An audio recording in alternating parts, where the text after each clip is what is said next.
Our guest speaker, I get to know her through Betty and Benita's Zoom meeting, and get to know Nan, and I bought a book, I started reading, and the book is awesome. Aging Powerfully. And what she's going to do after, when she finishes her presentation, she will have a book to stand up for sale and for autograph, so feel free to meet outside. Okay? Now, before I introduce her, you see all these nice flowers?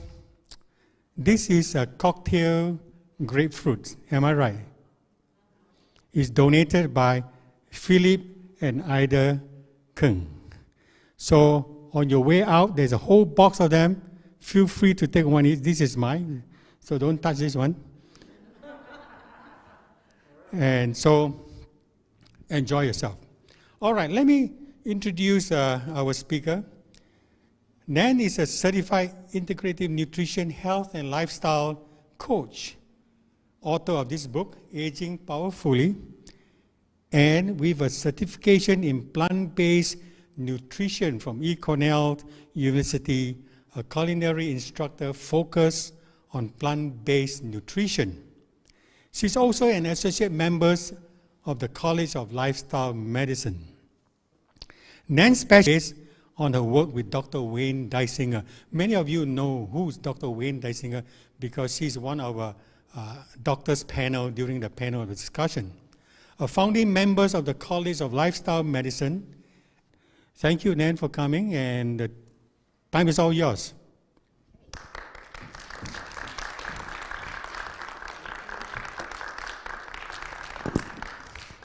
Thank you for being here. I appreciate your interest, and I will tell you a little bit about my journey with my book. When I was 69 and a half, so that was, well, almost 2 years ago, I looked at turning 70, and I thought, okay, when I'm 70, what am I going to do? How am I going to feel? Is that the beginning of the end? And then I realized, wait a minute, 70 can be the beginning of another 2 or 3 decades. A lot of people see anything, 50s, 60s, 70s especially, as the beginning of that downward kind of spiral that you see a lot among Americans, among people who live with the Western style of eating and living, as sort of the beginning of procedures and pills and combinations of illnesses that give them a lot to talk about at a party. But I decided that no, I wanted decades, and I wanted decades of good health. And how was I going to make that happen? I was going to make it happen by deciding, first of all, that I had a reason to make it happen. So purpose, for me, became the incentive for writing this book. I decided that because before I began with my journey as a whole food, plant-based health coach, I had been diagnosed with rheumatoid arthritis. The antibodies were sky high. I was sent to a cardiologist because my cholesterol was 230. I was pre-diabetic, coming in at about 118, 119 every time I did my fasting blood sugar. And every one of those numbers led me to a specialist, and that specialist led me to a prescription pad. And I knew that was the beginning of the black hole. I knew that if I took all of those pills, I'd need pills to mitigate what happened with those pills. And I said no to everyone. I said to a cardiologist, you know what? I'll change things with diet. Diet has next to nothing to do with cardiovascular disease. He said, I would put you on statins. As a matter of fact, I think everyone should be on statins. I was shocked. I was actually appalled. So I went whole food plant-based, took none of those pills, not the immunologist's recommendation for immunotherapy, none of that. And that was, what, it's going on 4 years now.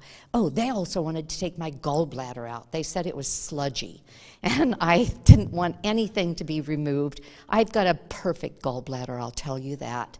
And I have better health than I've ever had, because if you read, or if you do read Aging Powerfully, there's a bit of memoir in there, because for almost 55 years I struggled with an eating disorder. Not proud of it, should have ended it a long time ago, but just couldn't seem to manage.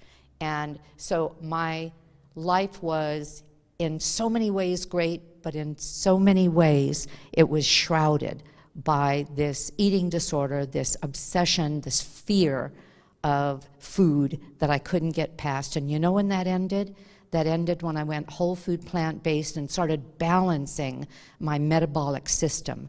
I can't think of anything else. It was that and another book that I read called Brain Over Binge, where she taught us that we could understand that urges just came from the lower level of our brain, that reptilian brain telling us to eat everything we could because we might starve, and usually that starts with early years of bad dieting and over dieting, etc. Anyway, didn't mean to get into all of that, but I will say that whole food plant-based can change things that people would never expect it to. So I wrote this book, part memoir, and the rest of it was it's an acronym, Powerfully, for 10 lifestyle modalities that will lead to health and longevity. The first 5 are from the College of Lifestyle Medicine. The other 5 were from evidence-based stories and books that I read of things that we can do to strengthen our emotional, our mental, our physical, and our spiritual life. And with that, let's talk about lifestyle medicine. The pillars of lifestyle medicine, based on what I talk about at Lifestyle Medical, Dr. Deisinger's clinic, has been condensed to 4, and that is nutrition, which is anything that goes into our body, and exercise, or we call it movement, any movement we make, as well as community, which means those that we embrace in our lives and people who care about us, as well as resilience. And we call it resilience, and that's really stress relief as well as sleep. Those pillars, community and resilience, we could do everything perfectly, but if we don't pay attention to and prioritize sleep and prioritize the mitigation of stress, either by mitigating it with things like yoga, meditation, mindfulness, or mitigate it by lifestyle changes that help us live in a less pressured way, or doing both, that could interfere with everything else that we do right, because it, for one thing, affects our adrenal system, and our body doesn't work well at all if our adrenals aren't working, because we're so stressed we're shutting things down. The same with resilience and sleep. Well, the same with sleep, and that is that if we're not prioritizing that 7 to 9 hours a night on a regular basis, and some people pridefully don't prioritize it. They see it as a badge of courage that they do overnighters, and they have no idea what a mistake that can make to us long term, including with the potential of, if we do things like that on a regular basis, affecting our brain to such a degree that it can interfere with our the power that good foods give us to help prevent Alzheimer's. So that's something else that we need to think about. But today I'm going to focus, Terrence had asked me to focus on nutrition as well as movement. And I'm going to begin with nutrition.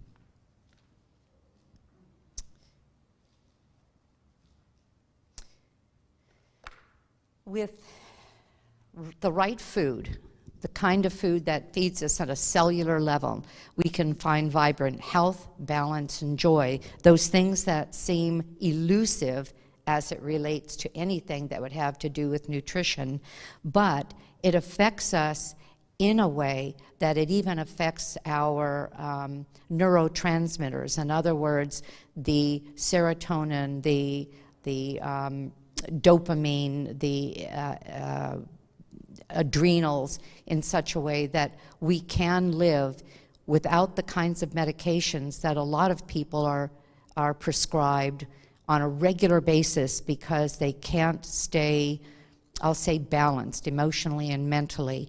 And those descriptives, vibrant health, balance, and joy, seem, again, elusive, but they're not and can be affected by the way we eat. She's a sunflower, strong and bold, true to herself, not as lovely as a rose, but also not as fragile. Why did I read that, and why did I bring sunflowers? Because to me, that's a bit of a metaphor for this next subject that I'm going to talk about. And it's part of our body that a lot of people don't even realize we have. Some people are now calling it an organ. And that part of our body that I see as one of the most important parts of us is our microbiome. And that's where I get motivated and inspired by everything that I eat that I know will feed the microbiome. That has become my, I'll call it, focal point. So what is the microbiome?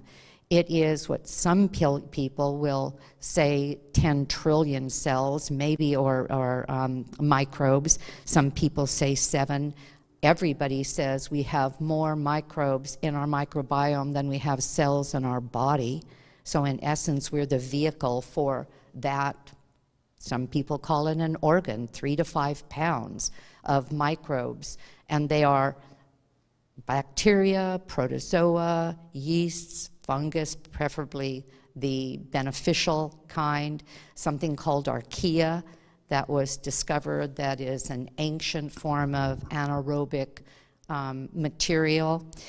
The point of the microbiome, and it is on all of our skin, including the majority of it in our gut, is fed by one thing, and I'll tell you what that is in a minute, but let's cover what the microbiome, the function of it is. It defends us against pathogenic organs or organisms if it itself is healthy.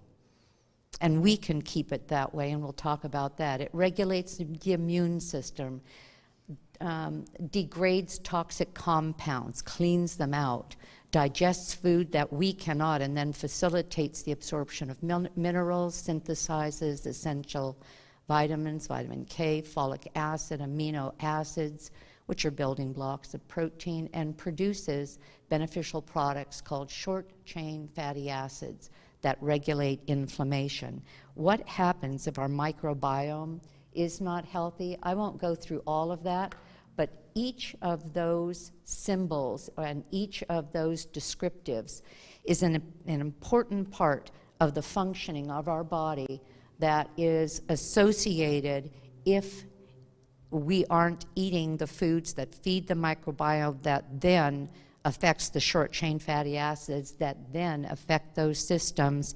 Each of those systems are degraded if we're not feeding the microbiome and if our microbiome is dysregulated. So what feeds the microbiome? That word, fiber. What has fiber? One thing, plants.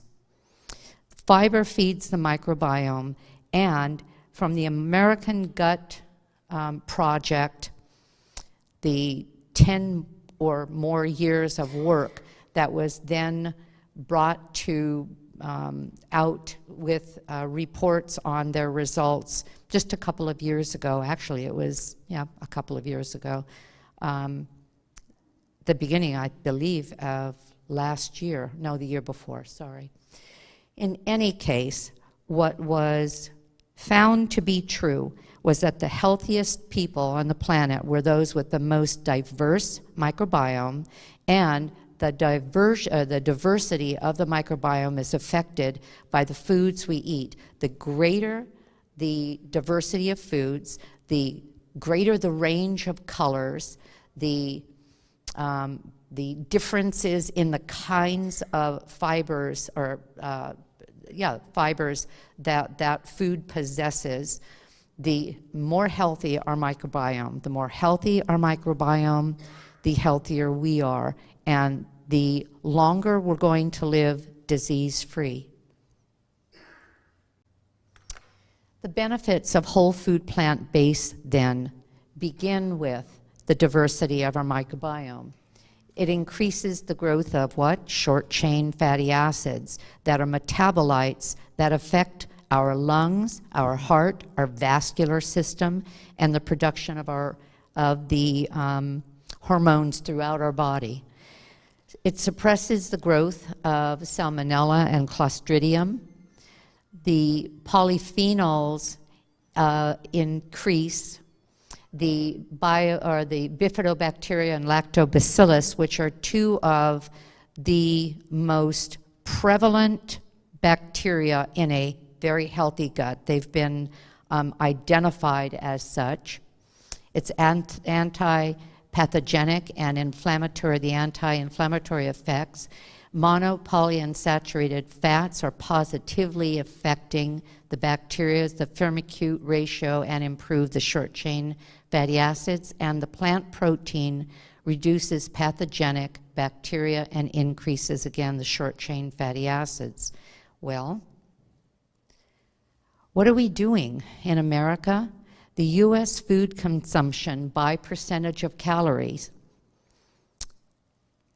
shows that only 12% of the food we eat in America comes from fiber or from plant foods.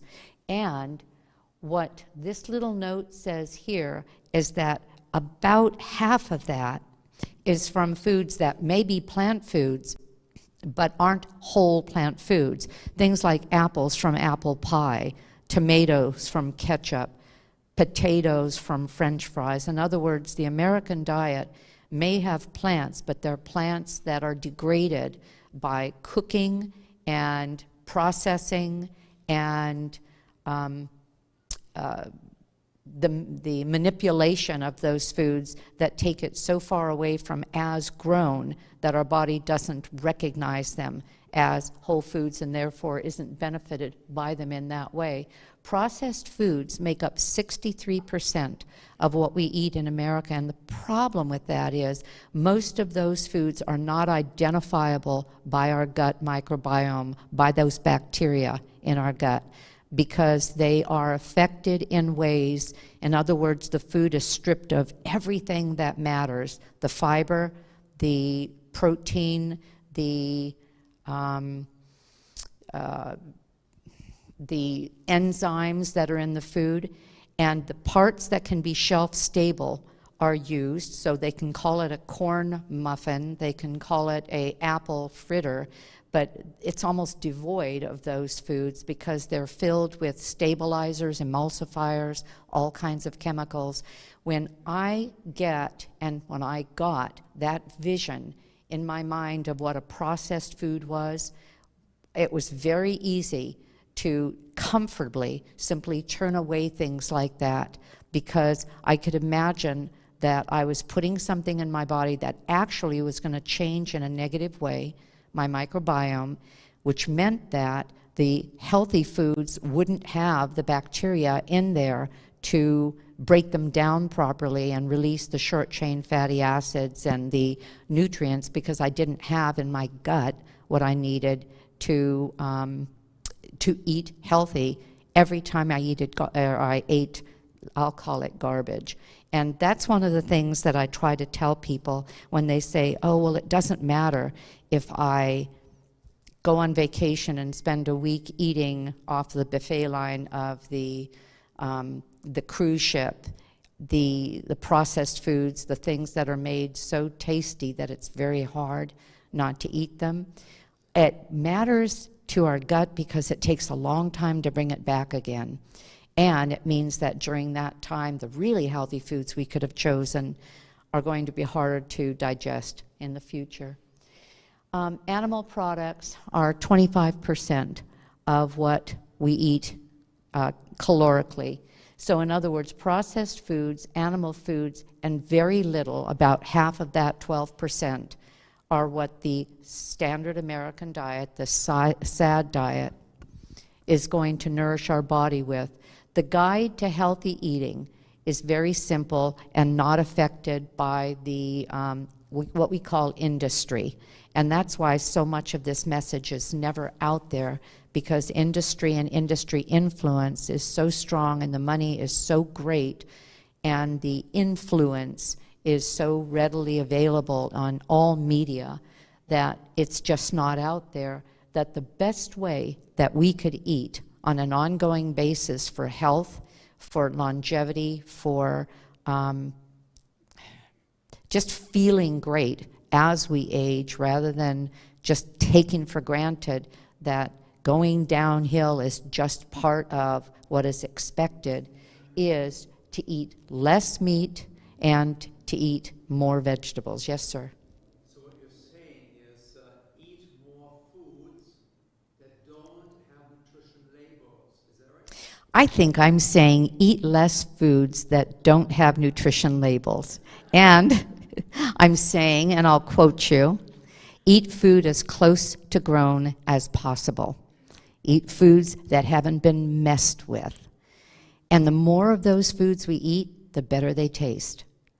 That's the hard part for a lot of people.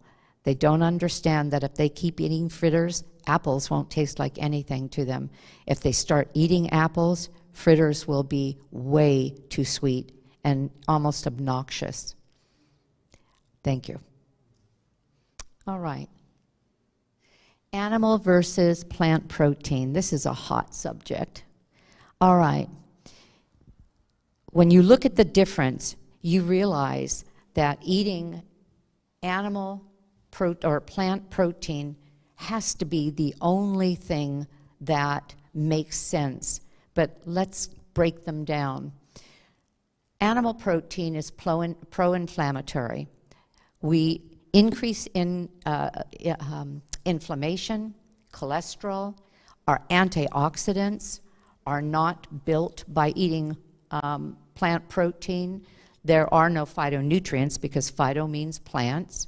No fiber, dysbiosis, and endotoxins are increased. HCAs are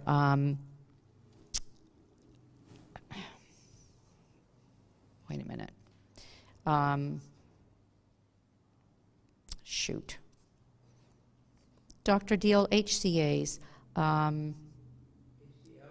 HCAs. I just drew a blank. Anyway, it's what's caused when when animal products are, why am I drawing a blank on it? Oh, this is embarrassing. Anyway, it's caused when we cook the hydrocyclic amines. Yes, hydrocyclic amines. And it's caused when meat proteins are cooked at high temperatures, and that's from barbecuing, grilling, or from frying. And that's how most meats are cooked. In other words, it's a carcinogenic result of the cooking of meat proteins. Doesn't happen with plants. TMAO, trimethylamine D or L oxide, is something that happens when we eat meat proteins. It's a metabolite that when it goes through the liver becomes TMAO, and that is inflammatory and also causes aging and is part of the process that leads to a lot of our chronic illness.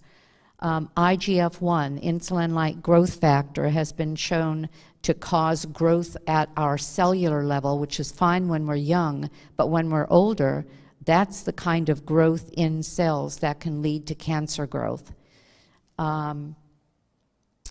Insulin resistance, AGAs, bioaccumulation of pesticides, herbicides, dioxins, heavy metals, antibiotics, hormones, and eating animal products are acidic. When something is acidic and it affects our body, and starts to lean our body toward acid, you know what happens? Our bones start releasing calcium to modify that. And when people say, but you've got to have meat to keep your bones strong, it has been shown epidemiologically that the countries that eat the most meat tend to have, as in America, the most brittle bones, because we're using the calcium out of our bones to mitigate the acidity of our meat-heavy diet. In the countries that drink the least amount of milk and that have the less amount of animal protein, those are the countries that have the strongest bones. So we don't want the acid from our foods. Plant proteins, exactly the opposite in all ways. The inflammation is down, no cholesterol, antioxidants, phytonutrients, fiber, microbiome diversity, no CHAs, trimethylamines, insulin-like growth factor, plant iron as opposed to heme iron, which is toxic to our body. Plant iron can be digested easily. Insulin resistance down, AGEs down, easy to wash, and get rid of the dioxins, no hormones, etc. When you look at that and you realize that when you make a choice, and I'm not saying whole food, plant-based exclusive if that's not something that you're comfortable with. I'm whole food, plant-based exclusive because I see the value of it and it resonates with me. And if I love the food I eat, and I'll show you that in a minute, then it's easy for me to make these decisions. But if it is a make or break decision, some people think, well, I either add a lot of plants and stop eating meat, or I'll just keep eating what I'm eating. If I could simply get people to just add plants, as many as you can. What am I talking about? Greens, vegetables, tubers, legumes, grains, seeds, and nuts. If I can encourage people to increase those in their diet and eat less meat, less fish. And fish used to be a somewhat more healthy food than I believe it is now. The problem is that our oceans are not only becoming depleted, but our oceans are also full of plastics and mercury and dioxins. They are, well, it's like eating out of a dirty lake. I wouldn't do it, and I don't feel comfortable encouraging other people to do it. So I say just stick with the plants if that's something that you can do, and if not, at least go plant heavy. One of the things that I found is that it's very, very easy to keep weight down on a whole food plant-based diet that is on the lower end of the, I'll call it fat scale. In other words, if I keep my fats, well, oils, I avoid oils. Why? Because I get plenty of fat from avocados, seeds, and nuts. But if we look at a caloric density weight loss key, there's so much that we can eat here above the line. Vegetables of all kinds, fruits of all kinds, tubers, squashes, corns, oats, grains, rice, pasta, beans, and legumes. Basically, and that's per pound, 600 calories, 500, 4, 3, 2, 1. If we're eating foods that are 1, 3, 5, 600 calories per pound, and most people eat about 3 to 5 pounds of food a day, and we're averaging between the highest and the lowest, probably 200, 300, 400 calories per pound. You can eat, feel so satisfied, stay so healthy, and stay lean, eating as much as you want to eat. That's what I find. That's my husband and I find. On the other hand, if we go below the line, now seeds and nuts, I eat plenty of that. Tahini, I eat plenty of that. But the majority of my foods are above that line. When you're eating avocado, same thing. That is a more caloric dense food that's eaten in smaller portions, at least in our house, seeds and nuts, smaller portions, but the foods above the line are eaten in what we call ad libitum, as much as we want, as often as we want. And let me show you what those foods look like. And before I do, this is Joel Fuhrman's list of the top superfoods based on on nutrients per calorie density.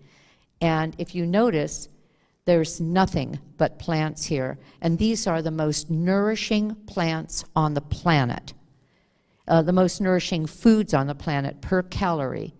And it starts with kale. Isn't that interesting? All right.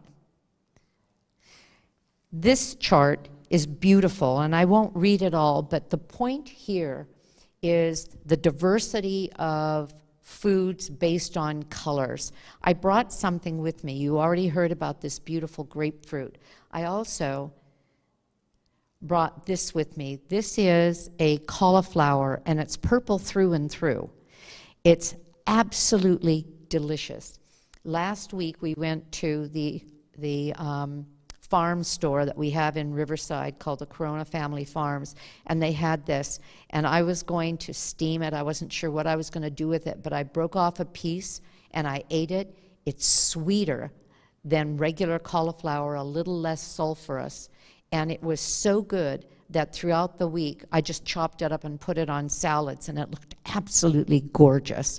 And the anthocyanins that make blueberries such a popular superfood are in anything that's purple, like purple cabbage, that's a superfood. The purple sweet potatoes that we eat all week long, that's a superfood. And now this gorgeous cauliflower. So the important point here is that every one of these colors have a different nutritional profile and affect us in a different way. The reds and oranges and yellow oranges and green whites and white greens and blues and purples and browns. Even things like onions have a nutritional profile that we're not going to get like inulin, and inulin's a kind of fiber like asparagus has inulin, Jerusalem artichoke has inulin. It's a fiber matrix, I'll call it, that affects our gut bugs in a way that other foods don't. And so when we look at foods, and we look at foods as a rainbow, oh, this is funny. God, this is so personal, but I'll say it anyway. We love our water pick. And so after lunch, if I don't drink anything and I water pick after lunch, it looks like confetti. And my point is that there is so much color in my lunch salad every day that it's just from water picking, there's just this plethora of color. And I think to myself, well done, Nan. And I'll show you, I'll show you the salad that I'm referring to in a minute. But just take this in and understand that every food you eat in a different color. This is cauliflower. This will give me something different than white cauliflower, or different than orange cauliflower. A red pepper, a green pepper, an orange pepper, a yellow bell pepper, they all will give you that vitamin C that peppers have, but they all have additional nutrients as well. That's what it looks like when I come home from the Corona Family Farm, especially on a windy day, if you notice the hair. Okay, this morning, and we do this every Sunday, we go to a place called, and let me say something before I even tell you that. If you're traveling, if you're out anywhere, if you have decided, if I'm going to eat, I'm going to get as close to whole food plant-based as I can, because I really like what I've heard about the Happy Cow, but the app Happy Cow is very helpful. Through Happy Cow, I was seeing my financial planner one day. It was 1 o'clock, I was hungry. I went to Happy Cow. That's how I found Oasis. Oasis is part of the La Sierra Whole Food Market by La Sierra University in Riverside. And It's a vegetarian restaurant that has wonderful vegan options, purely vegan, very low oil on anything, and fabulous food. Well, this is our lunch. This is how much we eat. And actually, there would have been one more order of potatoes. The potatoes are roasted. This dark right there is grilled mushrooms, but they grill it on a grill without oil, so even those are really, really lean. And the tacos are tofu tacos with a turmeric aioli, and the aioli is made with silken tofu and roasted vegetables. Anyway, it is the most delicious combinations of foods. That's lunch, and then we go to the farm store. Some people say, but I'll miss my comfort foods that I'm used to, my pot roasts. That's a pot roast, but it's a portobello pot roast. This is a carrot meatloaf. You miss a meatloaf? This is delicious. Carrots and oats and other grains. And I have recipes for this at nansimonson.com on my website. This is a paella, seafood-less paella. This is fermented black beans and garlic and shiitake mushrooms. Dried shiitake mushrooms are reconstituted, and green beans. It's one of my favorite dishes. I can throw in tofu for some protein. This is a Thai coconut spicy stir fry with tofu and a combination of vegetables. Comfort food, spaghetti. This is a jarred sauce that didn't have sugar, didn't have oil, but I added to it spinach, chickpeas, and some lentils, just leftovers from the refrigerator. And this is just a big, chunky stew of vegetables. To keep things easy, this is frozen broccoli, a pound of broccoli out of the freezer, dump it in a pan, throw on some nutritional yeast, some garlic powder, and a little bit of turmeric, and roasted in an air fryer or a very hot oven, and they were delicious.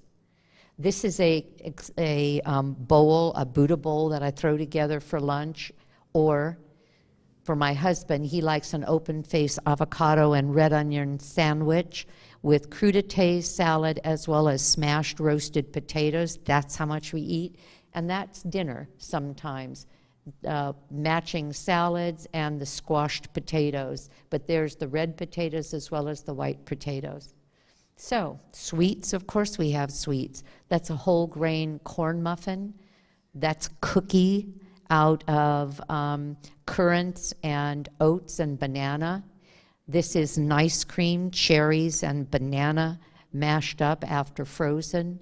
And this is a pumpkin and pecan pie. No sugar, no oil, no egg, whole food, 100% plant-based, a little bit of dates. And that's my husband and I in England when we were staying there for the birth of, well, his oldest daughter's baby.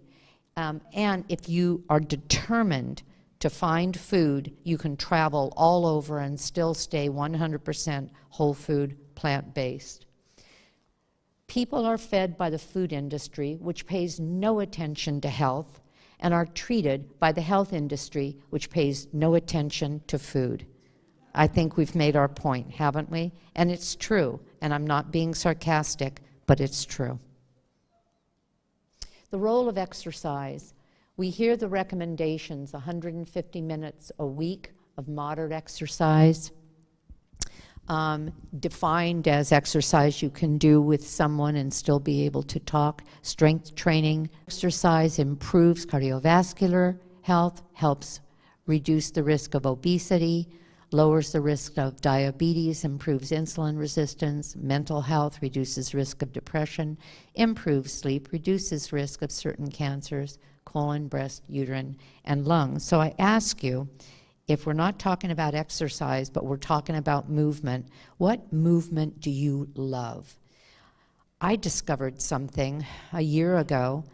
I saw an ad by our Mission Inn letting us know that the runs were back. The Mission Inn Foundation runs, 5K, 10K, and half marathon.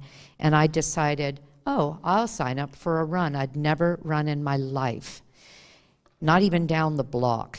And I signed up for a 10K, and that was 5 months before the run. So I went to couch to marathon, or couch to 10K, and they told me what to do. There's actually an app for that, and just start running. I've fallen in love with running. So when I say, what do you love to do? Sometimes what you love to do is something you haven't even discovered yet. My first run was at the Mission Inn last October. I was number 2 in my division. Then I ran at the Citrus Heritage Park in January. I was number 2 in my division. I've become a runner at 71 years old. Go figure. Never thought that would happen, and I love it. What do you love to do? I'm adding to those previous recommendations the flexibility training. That is something that we lose as we get older, and that is the ability to move in certain ways, to kneel down easily, to get up easily, to stretch sideways without hurting ourselves, to lift something off a shelf and have the strength in our arms to do that. And the flexibility training, strength training, and cardiovascular training may look like a lot of expectations on the part of your time.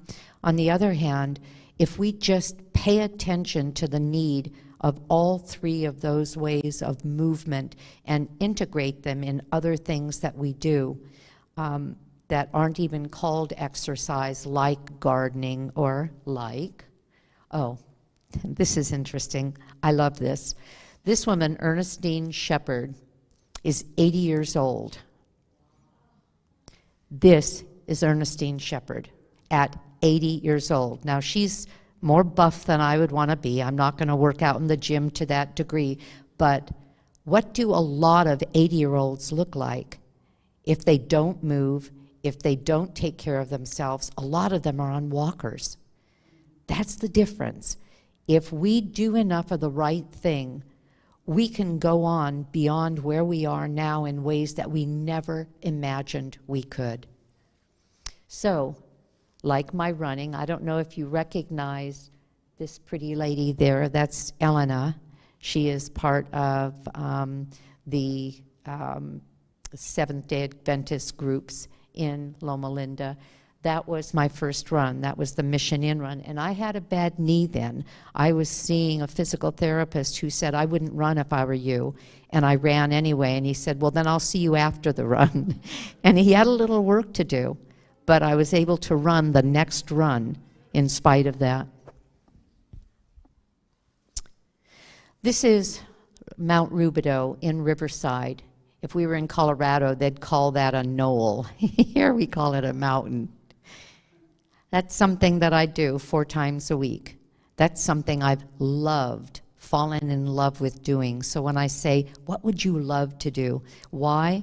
Because it's beautiful up there, because it's green up there, because I see lizards and birds and an occasional coyote.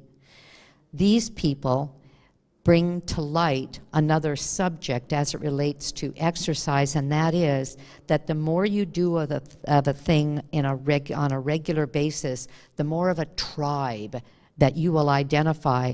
I know all of these people now. Why? Because for years I've been going up that mountain, and they know me and I know them. And this pretty lady right there, that's Jane. She is 89 years old. Jane is up that mountain every single day. Because she's done it, she can. That's me riding around Fairmont Park. If I'm not on the mountain, I'm on my bike, both for an hour every morning.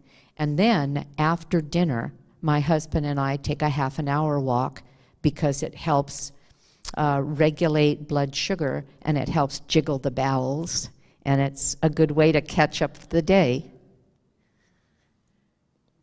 Gardening, Tai Chi, yoga, dancing, play music that makes you move and then move like a maniac, golf, or just making a bunch of sand fly. And you all know her, don't you? Marge Jetton. She passed away in February of 2011 at 106 years old. She was in the Loma Linda and Seventh-day Adventist community, and she got a lot of attention for her longevity and the way she lived, her determination to walk a mile every morning, to do her cardiovascular exercise, to get on her bike and ride her stationary bike. And then purpose. Did I skip the S? Ikigai, the Japanese word for purpose. What is the Chinese word for purpose? Is it Ji? I don't know. But Ikigai is part of what is highlighted in the blue zones in terms of purpose, or plan de vida in Spanish, the use of your day.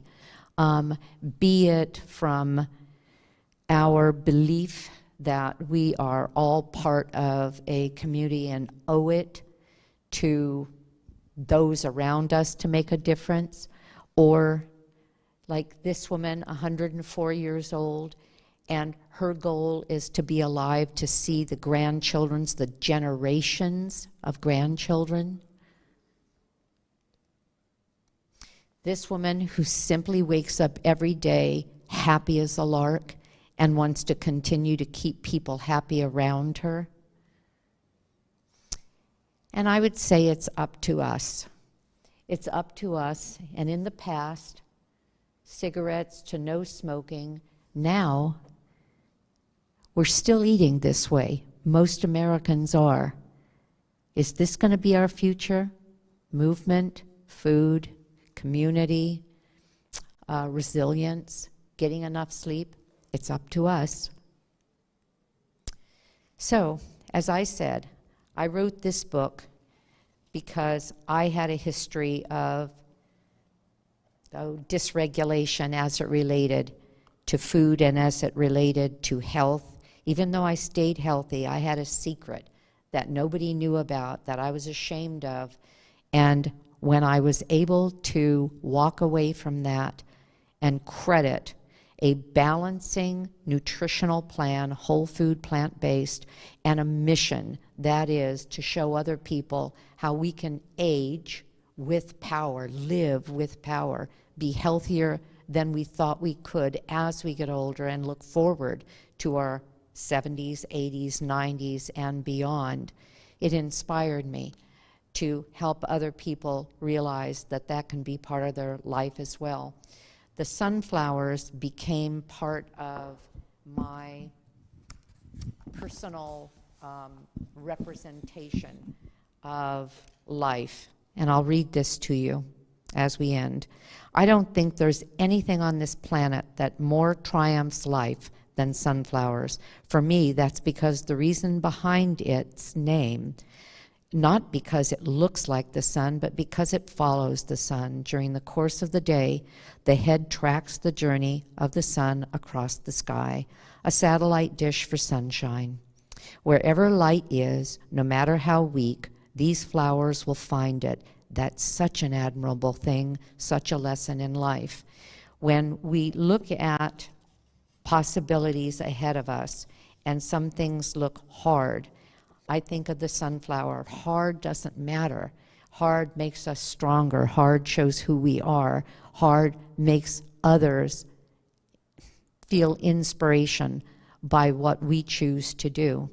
So I have books here. You're welcome to buy a book. If you have a book already that you've read of mine, I have a present for those who buy the book or who already have the book, and it's a package of sunflowers that look like this and look like that, because I bought a package of sunflowers big package and then repackaged them with 5. It was from the East Coast, and they're sunflowers that grow well here, but there are 5 different sunflowers, little teeny ones and some of the really big ones, and that's my gift to you today with your book, if you own it or if you buy it today. And I'm wondering if you have any questions. Any thoughts? Yes, ma'am. I do have a question, and first of all,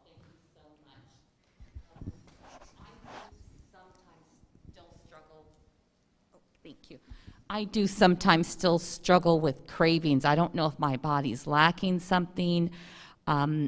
Is that something that you can speak to help us when we have a craving and we're trying to eat whole food, plant-based? Yeah. And I don't know if this is applicable to you, but I find that I have cravings if I've eaten foods that are, I'll call it too rich. In other words, if I have chips, a bunch of chips somewhere, like we go to Chipotle, and I'll get their beans and no meat, just beans and the sofritas and things like that. And most of the time I bring my own baked chips with me, but sometimes I don't remember.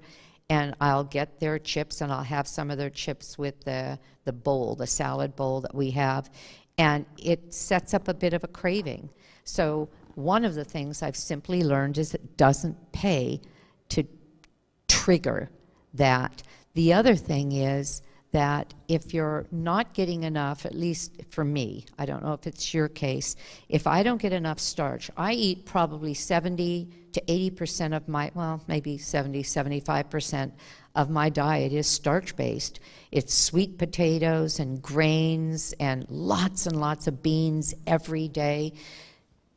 If I eat adequately and I eat those foods that satisfy me, that fill me up with fiber, that balance my metabolism, I'm not hungry and I'm not anxious about food.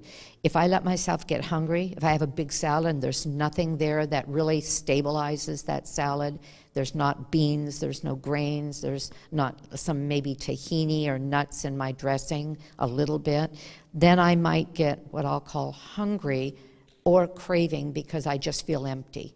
I don't know if that speaks to you, but that's my experience. Anybody else? Yes.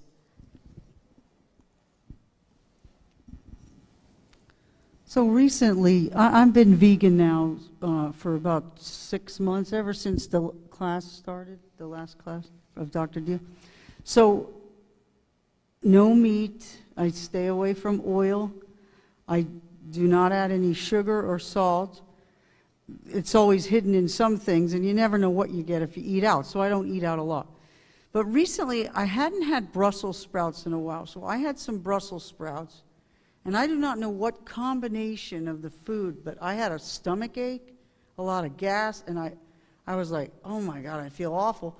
And I hadn't had that in a real long time. So I'm wondering, what foods should you not have together that could cause bloating and that kind of thing? I mean, I'm ready to give up Brussels sprouts, but it was on your list. All right. Brussels sprouts. I don't know if the Brussels sprouts was it or not. Yeah. Do you eat cruciferous vegetables? Do you eat cabbage and broccoli? Okay, all right. Sometimes it's a combination. Sometimes it's the harder to digest beans, like red beans. Kidney beans are the hardest bean to digest. If you have some very hard to digest food and then you throw on top of it some hard to digest vegetables like cauliflower, cabbage, the cruciferous vegetables that are more sulfurous and cause more gas just because they do, the combination just may have been too much, or it may have been quantity based. Maybe you had a lot and you just couldn't get through all of that fiber. I don't know. Do you have a thought, Dr. Diehl? Well, we have found that many people I'm going to give you this. develop kind of symptoms that you talked about. So, But it's usually in that the adjustment from a low fiber diet to a high fiber diet has been too abrupt. So if you have the usual American diet, which is very low in fiber, 10 grams, then you go to a whole plant-based diet, you then usually get about 40, 50 grams per day. And it's that sudden increase in fiber that creates this turbulence in your digestive system, and also it develops some antisocial behaviors. But it's only temporary. Another question? Yes, of course. So I really love the Ezekiel breads, and I get them. But I just wanted to try a different one, you know. So I went over to Loma Linda Market about 2 weeks ago, and they had this bread there. And I'm a label reader now, religiously. So I got this new bread, seeds and grains, but it had whey protein in it. Talk to me about, is that dairy? What is whey protein? No, whey is dairy. Whey is dairy. Well, maybe they shouldn't carry that. Yeah, and if you stop eating, if you go plant exclusive, you have fewer and fewer bacteria in your gut that know what to do with meat and dairy. And that's a good thing, actually. But did it cause a problem? Maybe that was it. Oh, you had that with your, around that same time. well, possibly. Possibly. And what Dr. Diehl explained is absolutely so. And I should have said that, because sometimes people will get very enthusiastic and go from here to here, very little fiber to a lot, and you just don't have the enzymes, and sometimes your body's just not ready for that. Your microbiome isn't ready because it doesn't have the bacteria. You can, and it works this way, you can have teaspoons or tablespoons of something, and it'll encourage of plant food. It'll encourage the growth of certain bacteria in your gut that can then take more and more and more of that food. So introducing small amounts of things, of any given food that you think you're sensitive to, can allow you to have more and more of it later on. Any other questions? Yes.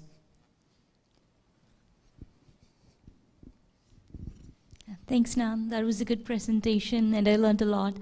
I have 2 children, and both of them are on the lower index of the BMI. So they are on high-calorie diet. So we feed them a lot of bacon and avocados and things like that. They both hate tofu, so that's not a choice for us. So what else do you recommend that is more vegetarian? Our doctor advised us to give them a lot of ice creams and deep fried food. This is exactly what doctor told me. He said, give them a bowl of ice cream after dinner every day to add more calories. Okay, I'm going to be so inappropriate here. Most doctors have no idea how to feed our bodies. And unfortunately, the industry funds most of the information they get. The dairy industry, the meat industry, the processed food industry that knows how to make us addicts to their processed foods. I mean, the processed food industry was bought by the tobacco industry because they knew their lessons, and they just took those same lessons and put them into the processed food, the processed foods, and they hooked us on them. So a lot of doctors don't know. Just like the cardiologist that told me cardiovascular disease has nothing to do or very little to do with the food we eat. That just made me want to scream. In any case, I even hate to do this, but bacon, for one thing, is a carcinogen. It's a class 1 carcinogen. Processed meats are class 1 carcinogens. not just because of the salt and the fat, but also because of what I'll call the acrylamides, all the stuff that is created by the way that processed foods are treated. Ice cream is full of sugar and fat. Dr. Diehl, what would you tell her? Because I'm not a doctor and I'm not a dietitian. I would say, and I'm very familiar with many people who raised babies as vegans. The mother went through pregnancy as a vegan, raised her children as a vegan, successfully, healthy, beautifully growing children. But to change from and to have a pediatrician that's saying one thing and then to change to what I would do now, which would be a vegan lifestyle for those children, I can't even begin to tell you how to do that. So Dr. Diehl, do you want to address that? Well, this is a very painful observation, isn't it? Yes, it is. That our medical colleagues are usually not endowed with knowledge about nutrition in the medical school years. That's a fact. And I think in this case, I would recommend to you to fire the physician and then go make an appointment with Dr. Deisinger. Dr. Deisinger is a different kind of a physician who has been very much involved in the whole movement and development of a lifestyle medicine profession. So having said this, when it comes to the consideration and worry that you have that your children are not perhaps having the right weight for the age, you can add foods that are somewhat a little bit more higher in the caloric index, such as beans. Beans and lentils would be excellent. You can also add some avocado. Avocado is one of the richest foods in fiber that's out there. It's also a little bit high in calories, which would be really great for your children. What you want to be a little bit careful about is don't give the kids a huge salad, because that's nutritionally excellent, but calorically it's not enough. So you want to give them perhaps some of the, you mentioned potatoes. Potatoes, nut butters. Nuts. You want to be careful, maybe with peanut, but the nut butters. Yeah, Calorically. that would be fine too, yeah. Nutella, no. Nutella, no. But some nuts would be excellent. Nuts and avocados and beans, and you have different kinds of potatoes. You mentioned purple potatoes. Oh, those are amazing. Tell me about this. Where do you find those? Oh, okay. There, you can even get them online. There's a brand. Well, I get it at Clark's. You all have a Clark's here. It's Frida's, F-R-E-I-D-A, apostrophe S, Stokes, S-T-O-K-E-S, purple sweet potatoes. They have them at Clark's. There's labels on them. You can find them on Amazon, buy a case. They're not just purple outside like a Japanese sweet potato, which is white fleshed, but they are purple through and through. For a snack, when I said about eating adequately and the carbohydrates, if I'm hungry or I'm a little like antsy or my blood sugar is going low, I'll take a thick slice of a piece of sweet potato, whether it's Japanese. I'm not crazy about the red ones, but the Japanese or preferably the Frida Stokes, and I'll put a little nut butter on it or a little hummus on it, and I'll eat it with a cup of tea. To me, it's like eating cookie dough. You know, it's just delicious, and it's filling, and it stabilizes your blood sugar right away. And potatoes are tubers are a great way to fill up. Soy milk. Soy milk, for those of you that worry about protein and you're thinking of it with your children, soy milk is the same amount of protein per cup as cow's milk, but without all the estrogens and the hormones and all those things that dairy milk has. So you've got a way of adding protein to their meal as well. That can, if they get used to drinking the soy milk, and you've got the protein and some fiber in there as well. You just want to make sure you're getting brands that are not heavily processed, like the Trader Joe's soy beverage is soy and water. I think it's Westbrook or Westlake, Westway or something is also just soy and water, as opposed to those lecithins that our gut bacteria don't like. That's an emulsifier, and a lot of those gums our gut doesn't like. Anything else about the... Well, if you want to lose weight, have lots of soups, right? If you want to gain weight, make them into a stew. So you make, you add a lot of beans and potatoes and squash and so on into it, make it more sort of like a thick stew. And that would give some extra calories, and with that, you always get some extra protein. Okay. Anything else? Any more questions? We have a question back there.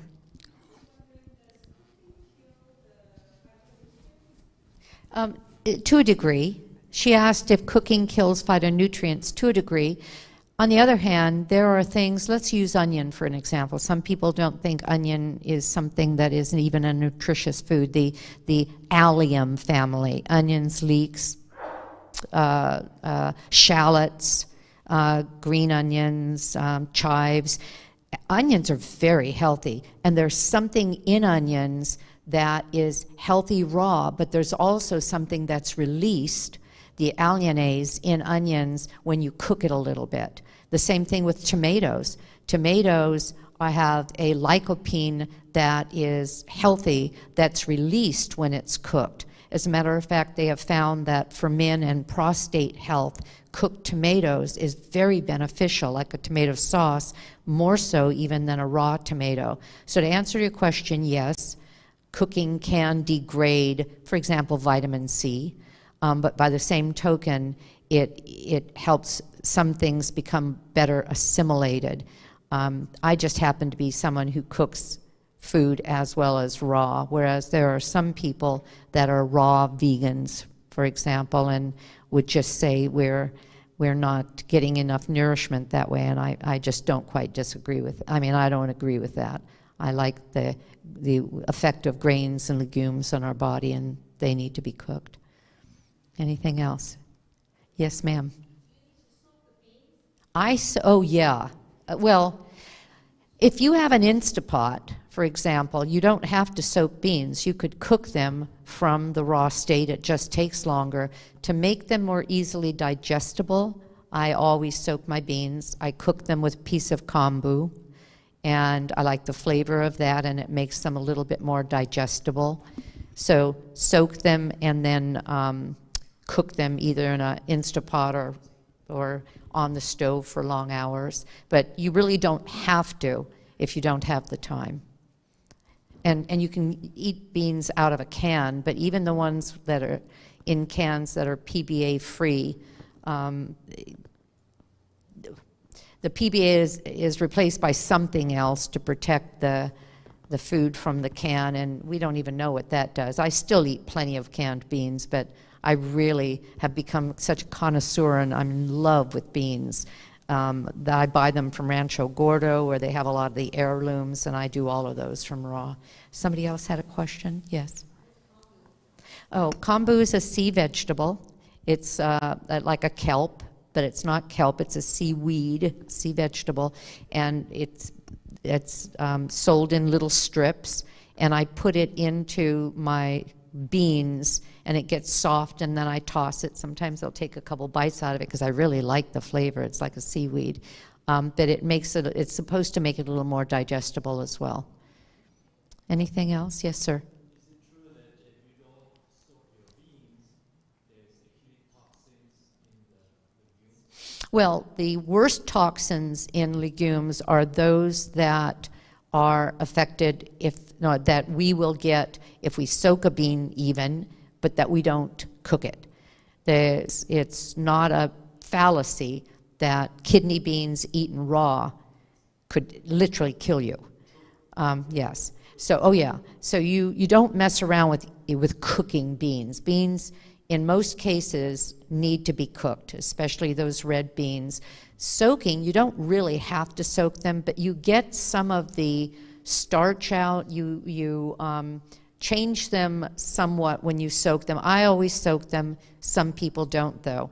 The person who owns Rancho Gordo, the bean company that does these wonderful heirloom beans, he many times will, and he says this in terms of what he does with his own food, he will cook his beans raw, just put them on the stove and cook them for hours. I always soak mine a few, like 5, 6, 7, 8 hours.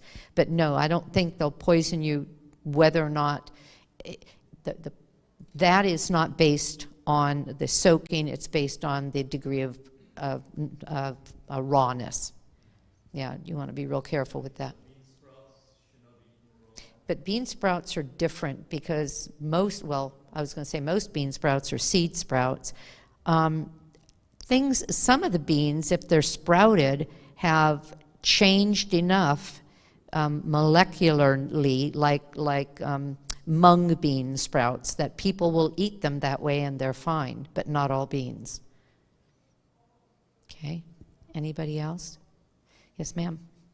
Do you eat just eggs? I never eat eggs. No, just eggs in the garden. It's not a whole food. Yeah, I really stay a lot with, and I'm not going to say I'm a purist, because yeah, it's you know what, even there's something that we say to people, if you are transitioning from standard American diet to whole food plant-based, do whatever it takes to do it, like Impossible Burgers and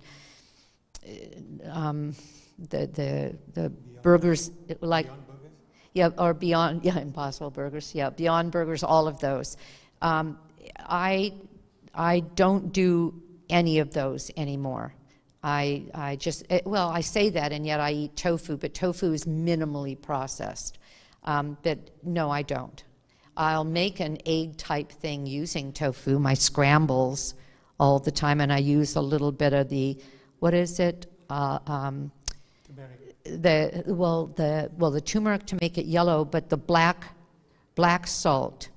I think it's I can't remember what it's called, but there's something called black salt that's slightly sulfurous tasting, and that gives it the flavor of eggs.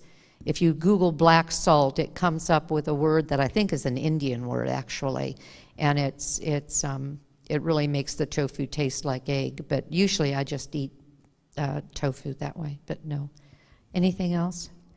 Okay, I'm going to sit in the back if anybody would like a book, and I have a card that you can take regardless. And I want to thank you for your attention. I want to thank you for being here. I appreciate you.